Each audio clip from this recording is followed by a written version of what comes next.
creating curiosity by asking better questions. This is Shed Talk.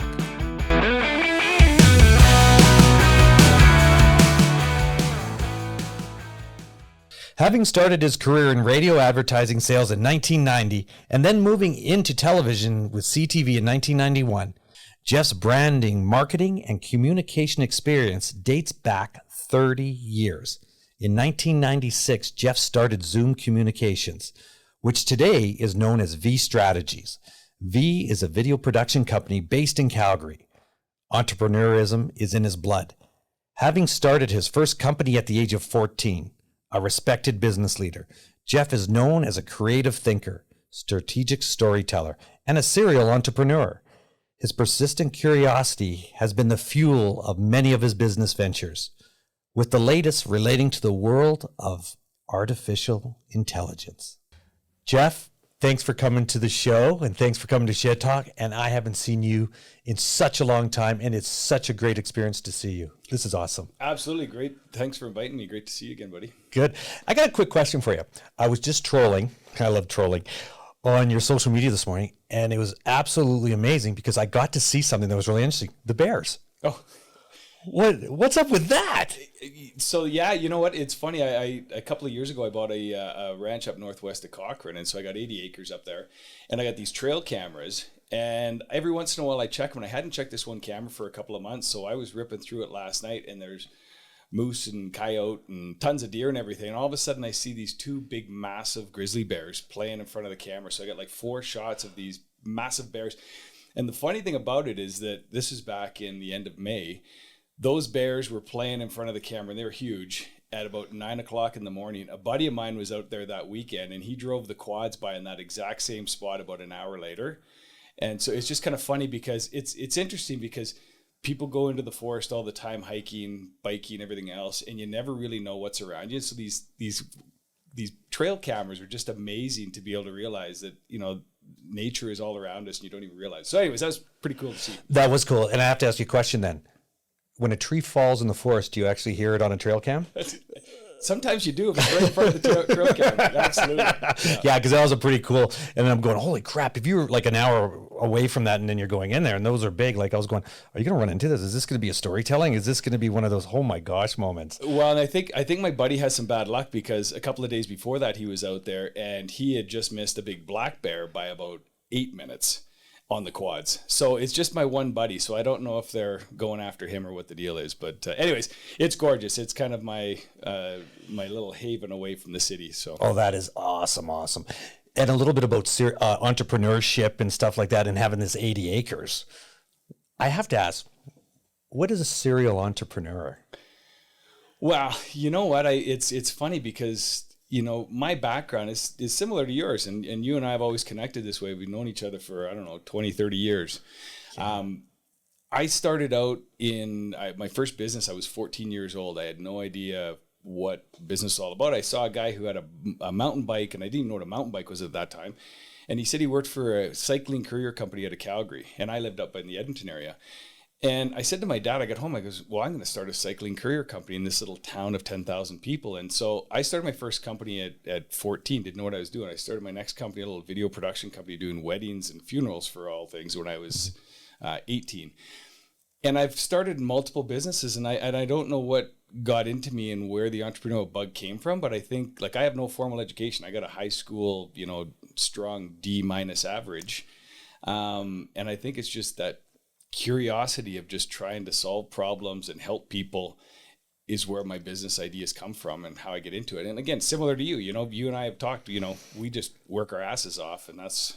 Oh my God, we try. And that's the thing is we try things that nobody else would ever try, new ideas for 20 years. Cause I remember when we first met and I think we were in the Banff Springs and an EO function and having that conversation with his entrepreneurs. And we were young because I was in radio way back before this. And then you got into it.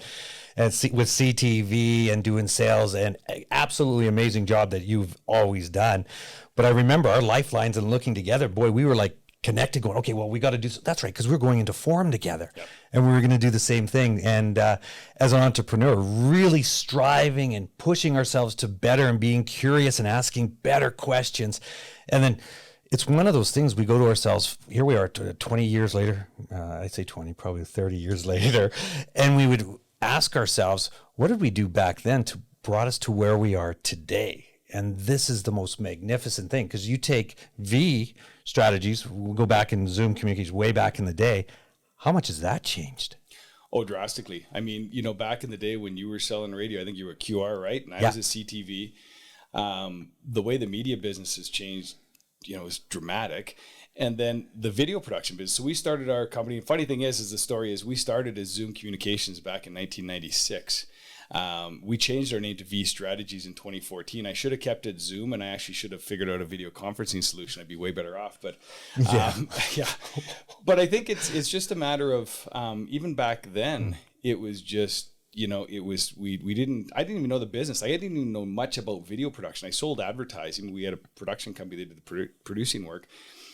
I've always just been curious about, how does the edit system work? How does the cameras work? And then as the technology has changed, because now, our first edit suite when we started the company was $350,000. Our camera was, I think, about $120,000.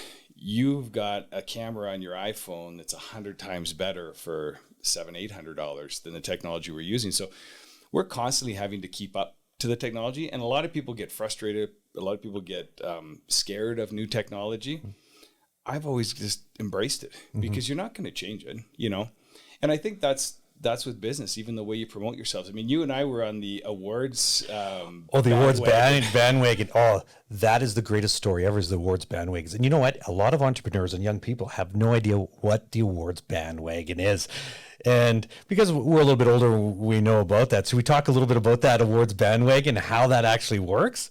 Well, that's the funny thing. Like, I remember you were better at it than I was, but I mean, you get all these Entrepreneur of the Year awards or small business awards and everything else, and you just apply for all of them. We kind of had a template, and I think you had as well. You just had a template for your applications. You just put your name into everything, and every once in a while you get nominated. If you got lucky, you won. But a lot of the times I found, because we've produced a lot of videos for a lot of these award shows, sometimes for a category, they have 3 nominees that they need, and they'd only get 2 submissions. So sometimes I just get in by default. But the exposure you would get for your business and the publicity you would get by going on this bandwagon. I mean, I've got all kinds of awards, and they don't really mean a lot to me, because I know some of them I just got in by default, but they were great promotion for our companies. Well, I look at it like this, like the awards bandwagon. You can't tell people how good you are unless you tell yourself. We've had so many people say, well, you know what, I'm kind of shy. I don't want to put myself out there. We're really good. We have good customer service. We're really good at what we're doing. Stop that. Yep. Tell people who you are. Yep. Be proud in who you are and where you are. Now, we're not the woke crowd. No.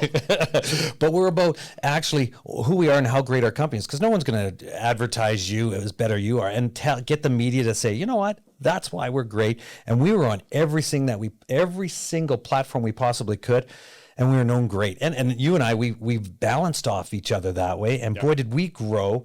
Did we have so much fun. We were the magazines we were in. And still in. Now, this isn't a stop. This isn't a stop. Okay, we did it before. We're still in it. Like this podcast that I'm creating right now, Shed Talk. Yep. Why? Because I need to be ahead of the curve in advertising and marketing and branding and being great of who we are, because I'm older. Yep. Now, how do I look at myself to get bigger? Yep. As in yourself, we talk about AI. Yep. We talk about video production. What a great transition, because you said how much your machines were going from 350,000 or 250,000. Then all of a sudden, you were always ahead of this curve. If you read it in the paper, you see it, it's already too late. Guys, we have to be on top of it. And when we were talking the other day, and you'd mentioned to me about AI, and I said, wow, that's totally Jeff. Are you kidding? Here's a guy that's actually leading the curve, because when you switched over your media and doing different stuff, but you were ahead of it. Now, tell me a little bit about this AI, because this was the really thing that got my aha moment up and going, interesting. Well, I think it goes back to that word curiosity that you mentioned. I mean, I think that the curiosity is the piece that's gotten me. And I take it back a step. I mean, we started a company called Jetstream Digital Media back in 1999. And it was because we heard that people were streaming audio and video files. And we went, well, let's start a streaming company.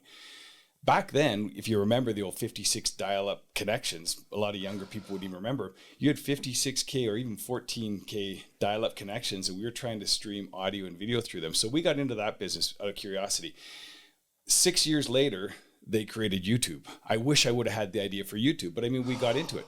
We also got into the cannabis space with learning and for workplace learning around safety around cannabis.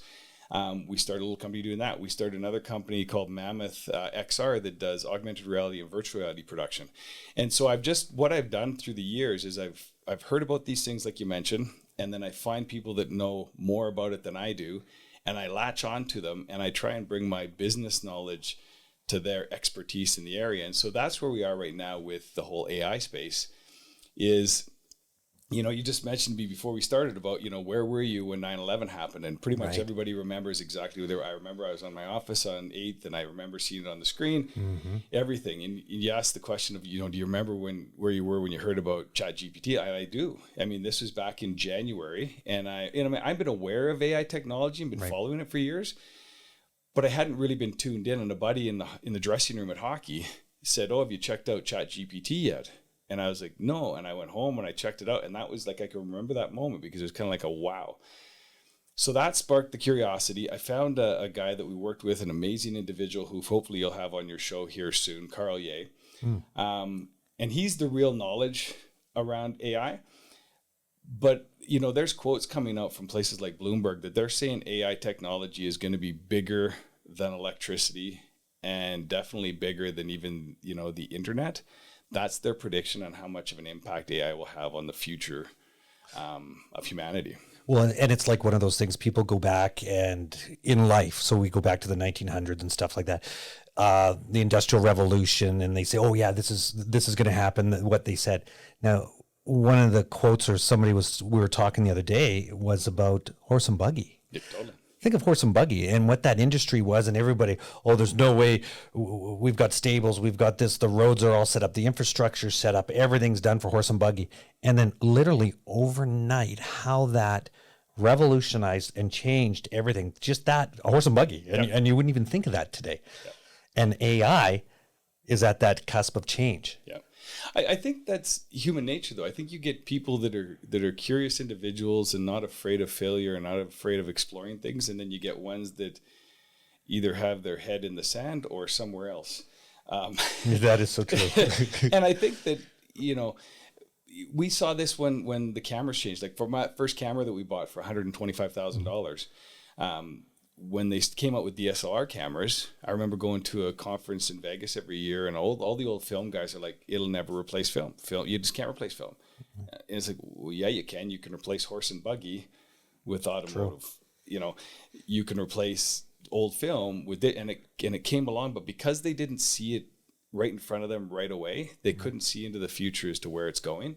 And I think that's, you know, where we are now with AI is a lot of people. We did a short little survey with a bunch. We did send out to about 30 different people, business owners, and said, what's the impact do you think AI is going to have in your business? And are you going to invest in AI? Just to get a bit of a sense.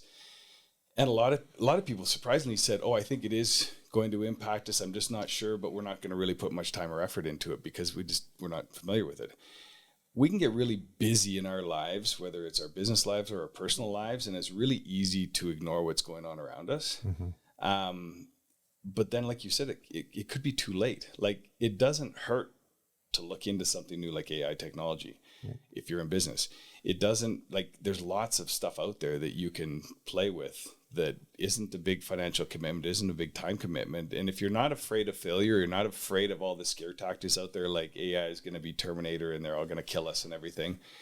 You know, I'd rather know what's going to kill me than to have a blind eye to it. Well, it's kind of like Star Wars, Terminator, The Matrix, everybody, the fear mongering that's going on. And what I really find really interesting, and going back when we talk about that time that I first heard of AI, how many people, oh my God, that's going to change everything. You know what? So let's do some numbers here. Let's put some numbers together. They're not real numbers. I'm just going to make them up, but it'll give you that sense.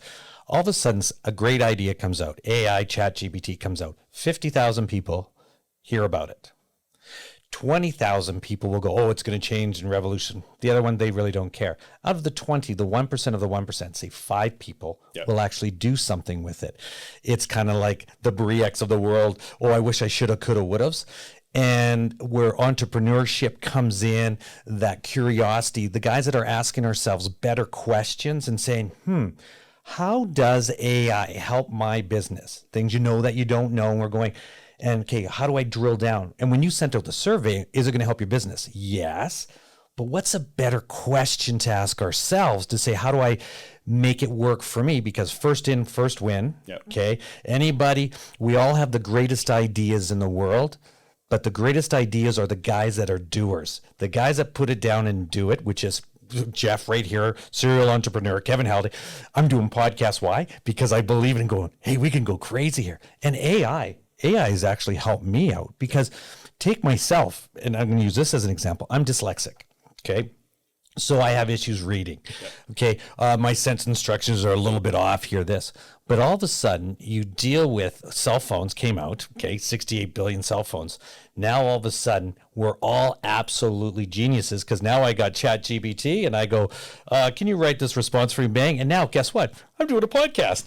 Why? Because I'm a great writer and I can write a book without writing a book. Like, it's really interesting to see this whole thing as entrepreneurs and growing and seeing what you're doing with the actual AI. Yeah. So.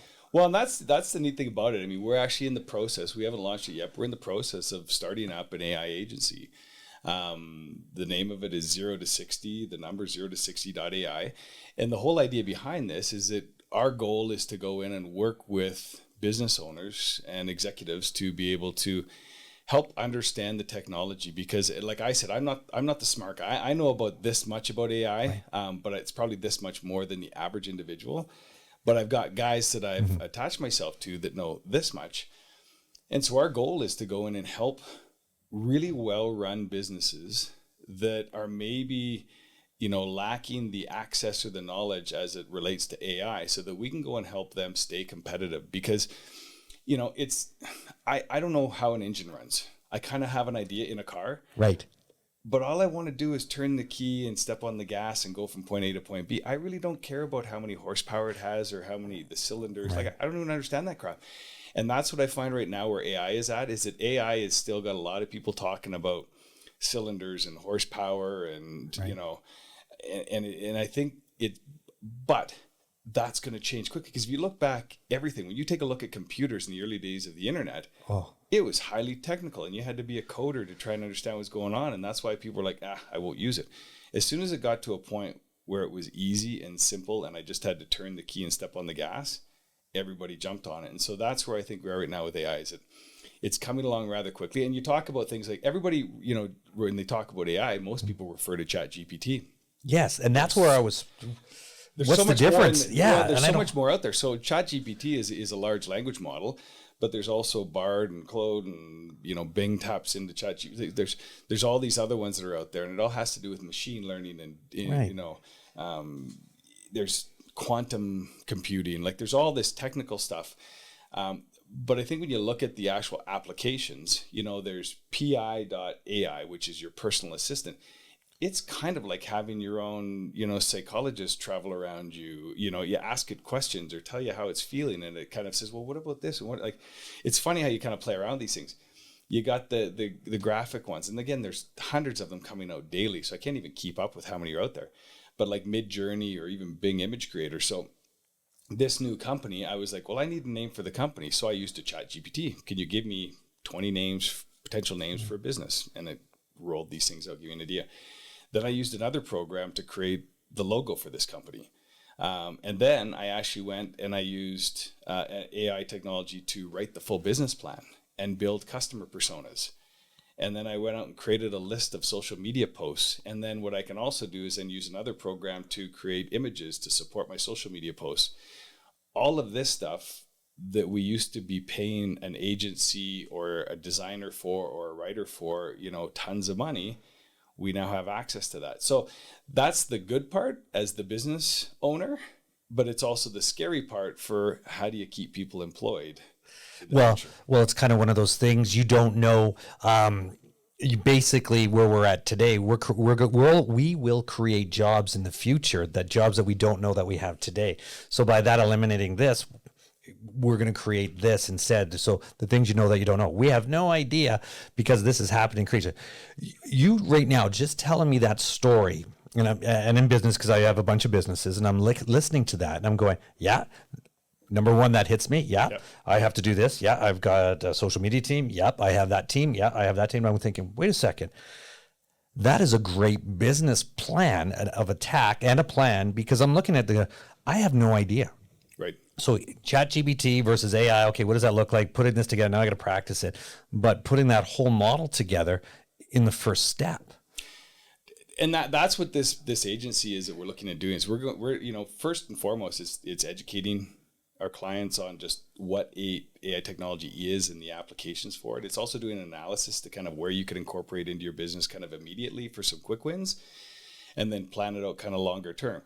We met with our buddy Kurt Enders, yep. Checker Cabs, and when you think about the way AI could be used, I mean, you could use it for predictive information. So you take all the data in the city of Calgary as to, let's say, the airport.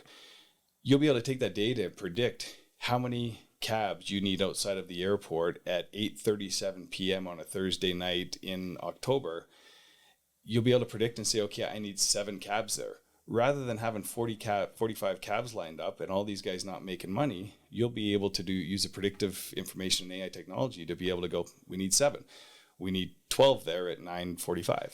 Does that mean that I have to create an app for that or anything like that? Well, it's an app, but there's programming involved with taking all of the data and being able to analyze it. Is that something you guys would do? We wouldn't do that. We wouldn't do the coding. Right.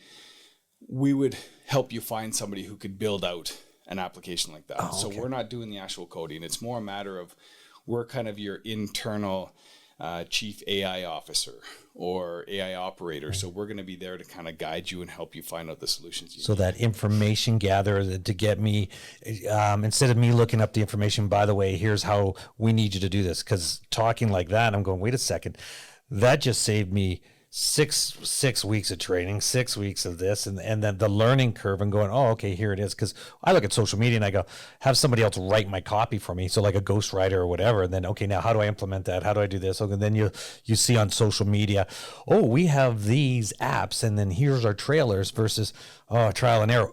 And what's interesting, you got to get a young kid, okay, some young kid going in there that, oh yeah, I got to get my kid to do it because he's really good at it, versus, well, that's great, let me show my kid how to do it. So it's kind of that reverse on it. Well, and I think you got to look at all this stuff as a return on investment too, because, it's not, AI has come up as a hot topic real quickly, but AI is nothing new. Right. It's been around for years. They've been working on it for years and years, of technology.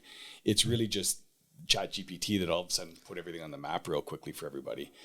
But I think from a business standpoint, again, like for something like Kurt's business, that's maybe not something he's going to do in the next 6 or 12 months, but maybe 3 or 5 years, he'll have a program like that.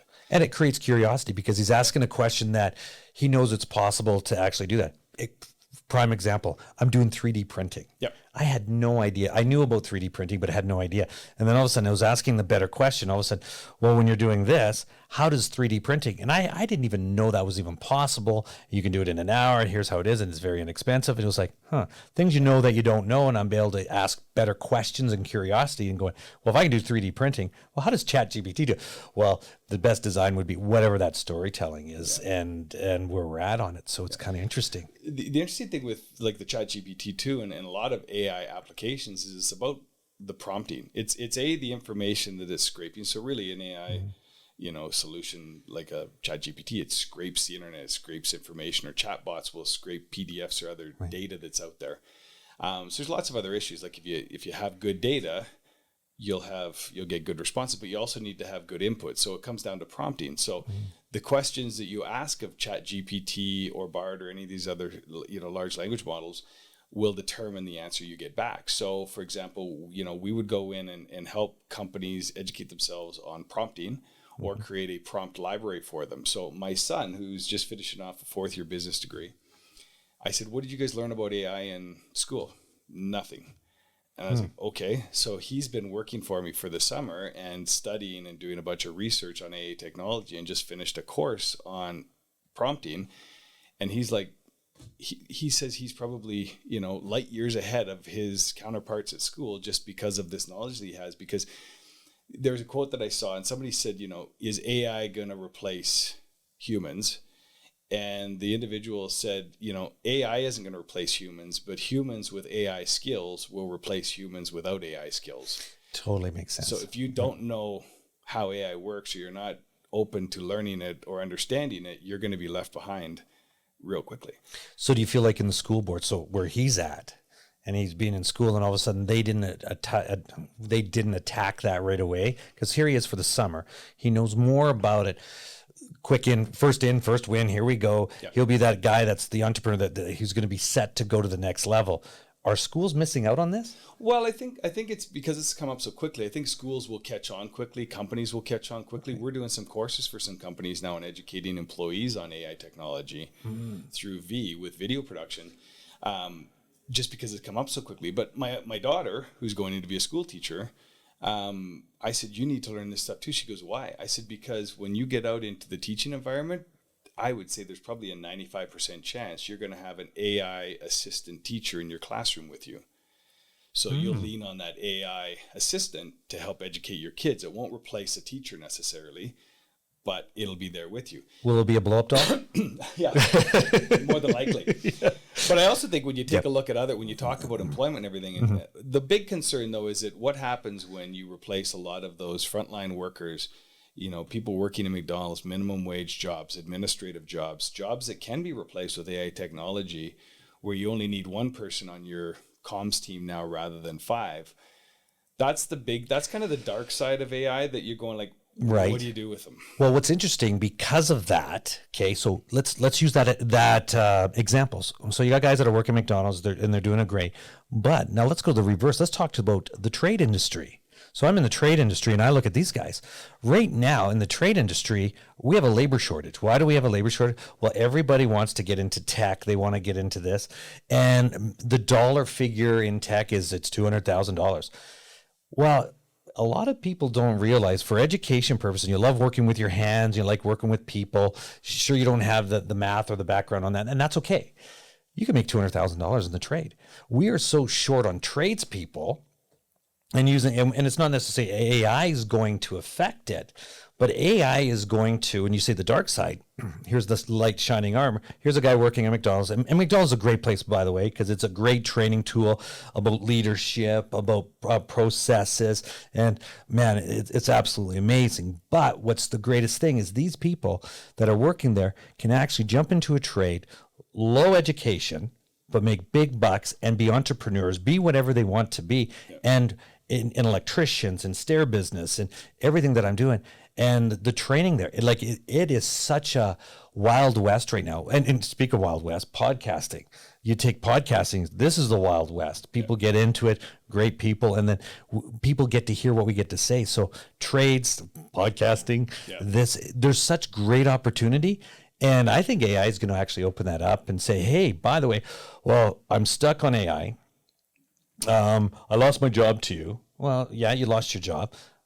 But what are the things you don't know? Ask yourself a better question. Maybe there's a company we need to start and create something else, whatever that widget will be. So that's where I come in. I think that's what we have to be conscious of as companies go, oh, well, I can use AI to replace employees. I think from a society, we need to go, okay, but how do we move those people into trades jobs or jobs that still require hands-on work? Because the problem that you have is that if you don't address that, and that's why you have guys like Elon Musk and Wozniak and everybody really concerned about AI, is that if you just go for increased profitability, there's guys saying that they figure the first $1 billion company is going to be created with less than 5 employees, right? Because of AI technology. Even with our agency, we're going, where do we use AI and less people? And it's not that we don't want to support people. It's just a matter of you can be more efficient. But I think as a society, we have to make sure that we think about that as we're making that change. Well, it sounds like oil and gas. It sounds like the oil and gas industry, and between the two. So you've got clean energy versus this AI versus the old thing. A different question. Yeah. Going, okay, what's more important, the cart before the horse, and then where does that come into play? So very interesting. Take a look right now, even the strike with the writer's strike, and a lot of that has to do with AI and Hollywood. I mean, they're worried about. They're saying, well, AI is going to take over our jobs. And I hate to say it, but yeah, it's going to, because I don't need to pay a writer $500,000 a year to write a movie when I can use AI technology to write a script for me for a movie. So where does that writer find, similar employment? I believe too, that I don't think you're going to have music stars or even actors in the future. I don't think you're going to have an Arnold Schwarzenegger, because I think that AI technology will be able to create characters themselves, like an Arnold Schwarzenegger, that isn't an actual human, because Mickey Mouse doesn't go on strike. Mickey Mouse doesn't ask for a raise. Mickey Mouse doesn't bitch and complain. Mickey Mouse, they just keep using. And so I think you're going to see actors, real human-like AI characters created from the movie studios. And I also think that with music, with artists, you're not going to see a Taylor Swift 20. You might still see it, but I think that there'll be more created.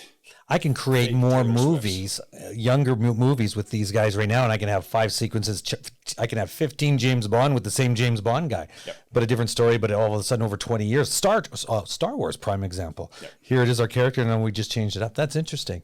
And I think that when you think about that, it all of a sudden go, okay, so where are the Taylor Swifts? Where are these musicians? And a lot of people. So another example, I have some out at my ranch. I have some paintings up on the wall, and I don't know. I paid $3,000-$4,000 for these couple of these paintings. They're beautiful paintings. They're abstract mountain scenes, and I just thought to myself, what could I not create one myself? So I went on and I used Midjourney, and I created an image, a mountain scene, an abstract of Rundle Mountain out by Banff.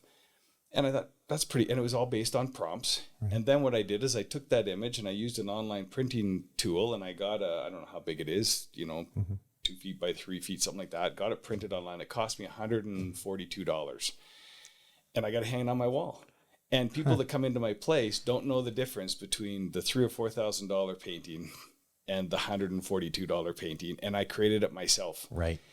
So now where do artists go? And I have people arguing and saying, well, it's not the same. I'm like, really? No, it's not the same. It wasn't a human that was behind it. It's not a human necessarily writing a song, but do the masses really care? No, I get this beautiful picture for $140. It is, yeah. So now where does that artist go to make a living?